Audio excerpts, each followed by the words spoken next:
Ayer habíamos tocado en el sermón no un texto en concreto, sino la relación entre la palabra de Dios y la liturgia. Y hoy me gustaría completar las cosas que se dijeron ayer.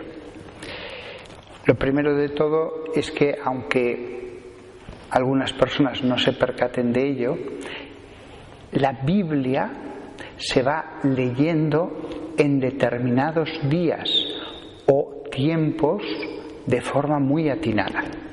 Por ejemplo, hay una razón por la que en Adviento se lee a Isaías y no el Éxodo.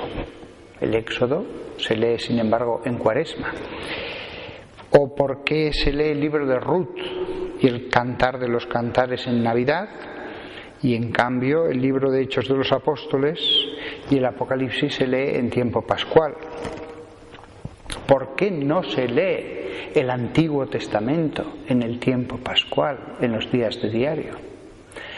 La distribución de las lecturas está sabiamente mejorada desde hace mucho tiempo por personas muy conocedoras de la palabra de Dios por un lado y de la liturgia por otro, para que así la palabra de Dios se complemente al tiempo que vamos viviendo.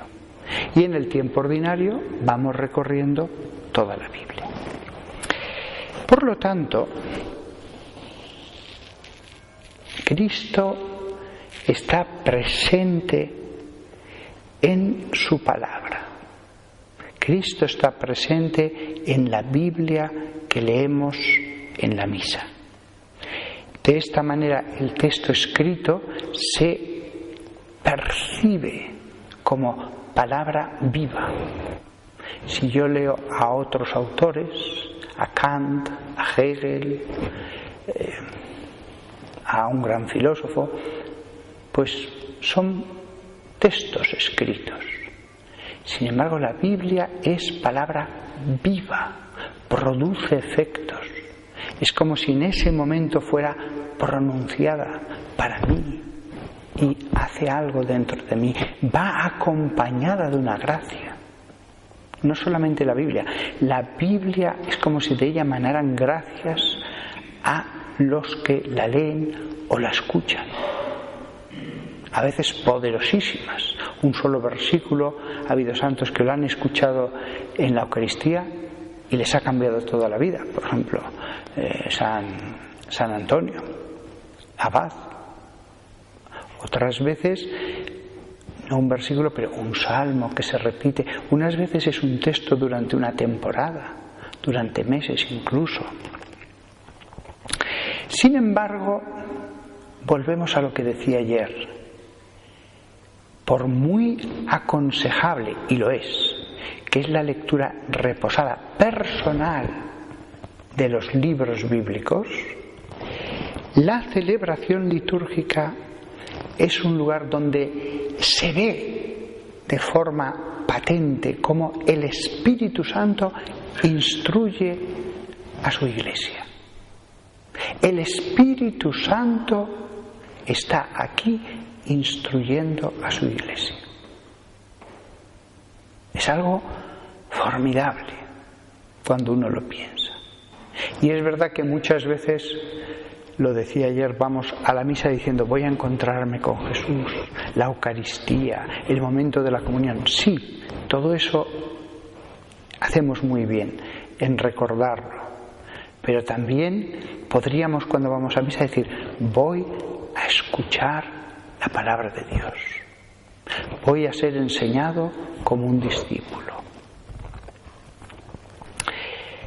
Las Sagradas Escrituras tienen el lugar eminente de su interpretación en el misterio de la Iglesia, porque son el don del Espíritu a la Iglesia, esposa de Cristo.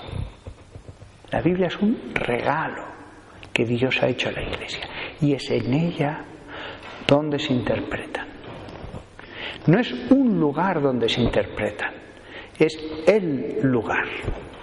Después los paganos, en documentales, en programas, en debates, siempre están criticando el que la Iglesia interpreta esto de esta manera o de la otra manera. Nosotros somos una tradición viva desde los apóstoles, desde Moisés. ¿Cómo hay que interpretar a Job? ¿O por qué Ruth es un libro sagrado? Ha habido una continuidad. Después viene un pobre hombre y en un debate pues saca una teoría que, no exagero, la ha leído en internet el día de antes que iba a ir y la cree. Nosotros no tenemos que sacar conejos de ninguna chistera. Es una continuidad. Hay una continuidad desde Moisés hablando al pueblo israelita y este pobre sacerdote en este ambón, en este lugar elevado, hablando a el pueblo de Dios, que sois vosotros.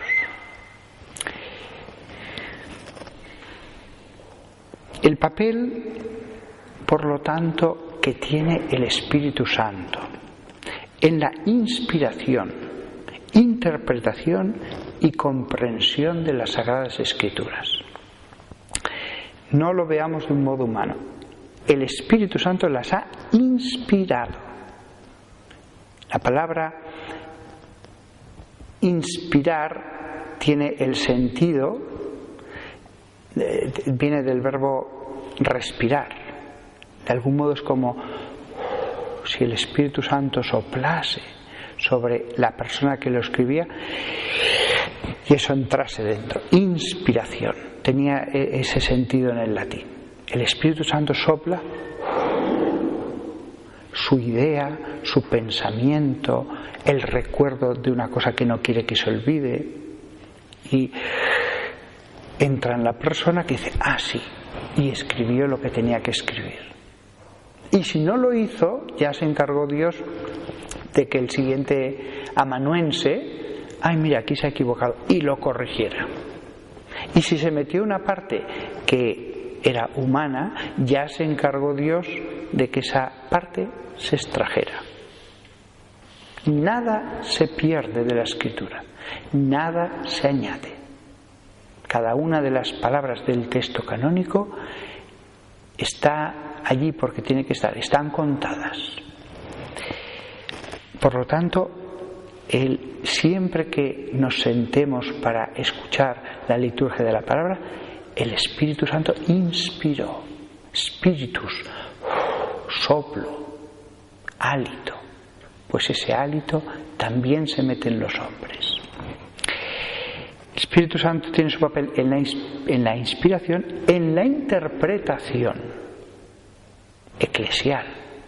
El Espíritu Santo, bien sea a un obispo en Sevilla, San Isidoro, o a otro en Milán, San Ambrosio, o a un dominico descendiente de normandos en París, Santo Tomás de Aquino, Él ayuda a interpretar. Él da la interpretación que Él quiere y mucho más fuerte cuando ya están reunidos en un concilio, aunque sea provincial en la antigüedad, o más grande, ya no digamos nada en los universales. El mismo Espíritu que inspiró, el mismo Espíritu hace que la Iglesia interprete. Y por último, la comprensión. Ese mismo Espíritu hace. El mismo Espíritu que está en los grandes concilios universales, con centenares de obispos en la antigüedad, cuando una pobre alma se pone a meditar, pues un texto del Cantar de los Cantares, o un pasaje difícil de Gálatas, ahí está el Espíritu Santo ayudando a la comprensión de ese texto en esa persona. Y yo cuántas veces me he admirado de ver que una persona aquí en España en el siglo XX llegara a la misma interpretación que había llegado un Santo Padre en los primeros siglos de la Iglesia, acerca de una interpretación de unos números en la genealogía de Jesús. Por ejemplo, es un ejemplo concreto, como ese más. ¿Cuántas veces estas almas devotas dicen, pero si a mí leyendo este texto se me ocurrió lo mismo que se le ocurrió a este obispo de la Capadocia en el siglo tal? ¿Por qué? Pues porque el mismo espíritu que inspira, interpreta y ayuda a comprender está expandido, extendido por todas partes, obrando. Hay que, por lo tanto, invocar. No hay que confiar tanto en las propias fuerzas, en la propia inteligencia, en la sabiduría. Hay que invocar. Hay que abrir el oído como discípulo. Y entonces un poquito de lectura de la Escritura tiene grandísimo efecto. Mientras que uno que se crea muy sabio, muy entendido, que sabe mucho y que lea la Escritura para trabajarla, se puede quedar en ayunas, se puede aburrir, sale igual de frío que empezó. Para otro es un mar de lava ardiente que le inflama el corazón, y para otro, puro trabajo con unas palabras. Invocación para que Él actúe en nosotros como actuó en sus escritores. Escritores, porque los que escribieron la Biblia no es que les viniera todo como un dictado, alguna vez sí, pero ellos tenían que pensar y se les ocurrían las cosas, lo escribían y a la tercera revisión decían voy a cambiar esto. Estaba actuando. Otras veces no, otras veces tenían plena y perfecta conciencia de estar recibiendo un mensaje de Dios, como cuando le dice Dios a Jeremías, escribe, así dice el Señor, y el profeta va escribiendo, él cierra los ojos y lentamente va dictando y el amanuense va escribiendo lo que le dice. Eso aparece en uno de los profetas así. Se ha dicho de paso, el texto fue destruido. Se lo llevó al rey el oráculo y conforme lo iba leyendo lo iba rascando y tirando al brasero. No pasa nada. Dios hizo renacer el texto unas semanas después. Le dijo, vuelve a escribirlo todo. Y no se perdió ni una palabra. La palabra, por lo tanto, es siempre viva y eficaz. Siempre, siempre, siempre obra. Otra cosa es que estemos despistados, fríos, no pongamos interés. Siempre obra. Nunca deja de tener eficacia en los hombres. Lo mismo que cuando tira la semilla el sembrador, la semilla germina. Si le pones agua, germina, y tierra. Lo mismo pasa con la semilla que es la palabra de Dios. Pero germinan los granos, todos. Otra cosa es que esté muerto, pero eso no va a pasar con la palabra de Dios. Ireneo de León dice, donde está la Iglesia, allí está el Espíritu del Señor. Y donde está el Espíritu de Dios, allí está también la Iglesia, así como toda gracia, y el Espíritu es la verdad.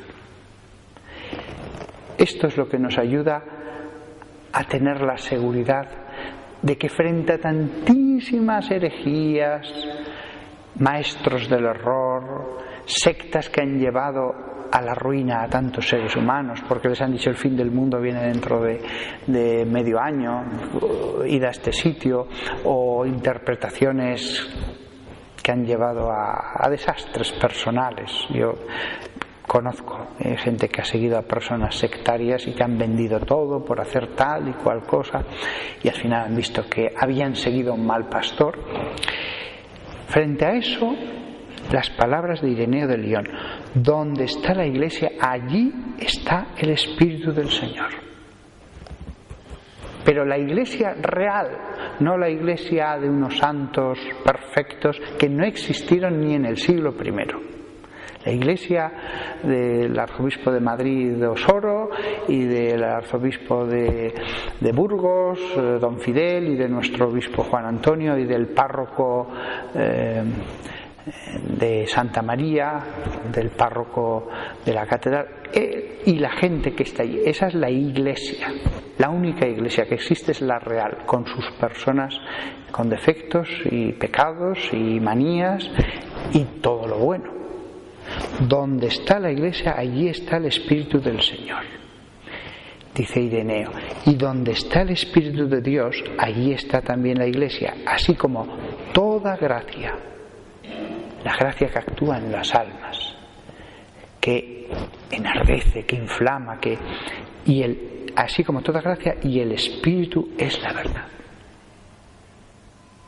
Además, cuando lo decimos, Ireneo de León, su maestro fue discípulo de San Juan.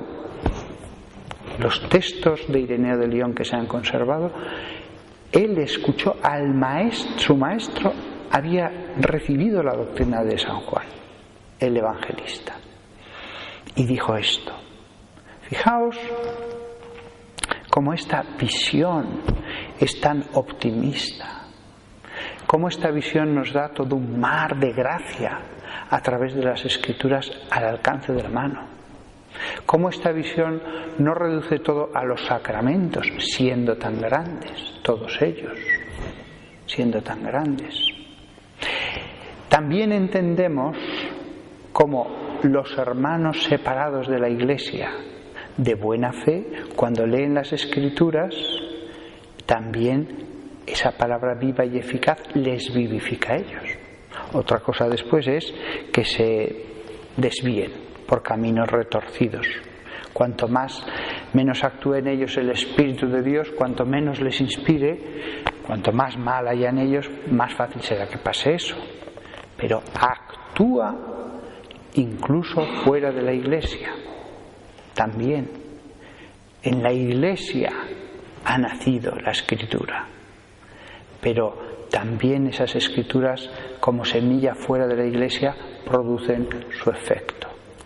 Pero también viendo cómo personas han sido llevadas a lo desviado en la lectura de las Escrituras, incluso estando dentro de la Iglesia, tenemos que tener una cierta desconfianza de nosotros mismos. ¿Me estaré equivocando? Que el Espíritu actúe no significa que seamos infalibles. Ni el Papa lo es todo el día. Ni el Papa lo es todo el día. Ni el obispo. Entonces, cuanto más yo, cuando leo las Escrituras, debo ser humilde. Bueno, sirvan estas reflexiones sueltas en estos sermones que tanto hemos profundizado en la misa, para volver a valorar más la liturgia de la palabra, para vivirla como tiempo de gracia, como maravillosa cámara del templo donde resuena la voz de Dios antes de penetrar más adentro, donde está ya el mismo sacramento. Que todos nosotros tengamos ese hambre de la Biblia y que seamos vivificados por ella cada día.